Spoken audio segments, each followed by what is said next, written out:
ദക്ഷിണേന്ത്യയിൽ ഏറ്റവും കൂടുതൽ ആളുകൾ സർക്കാർ ആശുപത്രിയെ ആശ്രയിക്കുന്നത് തമിഴ്നാട്ടിലാണ്. ജനസംഖ്യയുടെ 50% തമിഴ്നാട്ടിൽ സർക്കാർ ആശുപത്രികളിൽ എത്തുന്നു. പക്ഷേ തമിഴ്നാട്ടിലെ സർക്കാർ ആശുപത്രികളിൽ ഒരു വ്യത്യാസമുണ്ട്. പ്രാഥമിക ചികിത്സ മാത്രം നൽകാൻ കഴിയുന്നവയാണ് ഏറെയും. കേരളത്തിൽ നേരത്തെ കണ്ടതുപോലെ 38% സർക്കാർ ആശുപത്രികളിലും 58% സ്വകാര്യ ആശുപത്രികളിലും പോകുന്നു. 4% ആശ്രയിക്കുന്നത് ട്രസ്റ്റുകളെയും ചാരിറ്റബിൾ സൊസൈറ്റികളെയുമാണ്. കർണാടകയിൽ സർക്കാർ ആശുപത്രികളിൽ പോകുന്നവർ 27% മാത്രം. തെലങ്കാനയിൽ 21%, ആന്ധ്രയിൽ 28%വുമാണ് സർക്കാർ ആശുപത്രികളെ ആശ്രയിക്കുന്നത്. കേരളത്തിൽ 38% സർക്കാർ ആശുപത്രികളിൽ എത്തുമ്പോൾ ഇവിടെ നിന്ന് സമ്പൂർണ്ണ ചികിത്സ ആഗ്രഹിക്കുന്നുണ്ട്.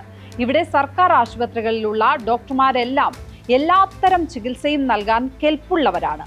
ആ ഡോക്ടർമാരിൽ രോഗികൾക്കും കുടുംബാംഗങ്ങൾക്കും വിശ്വാസവുമുണ്ട്. പക്ഷേ അതിനുള്ള സൗകര്യങ്ങൾ നൽകാൻ കഴിയുന്നില്ല. അവിടെയാണ് പ്രതിഷേധങ്ങളും പ്രശ്നങ്ങളും ആരംഭിക്കുന്നത്.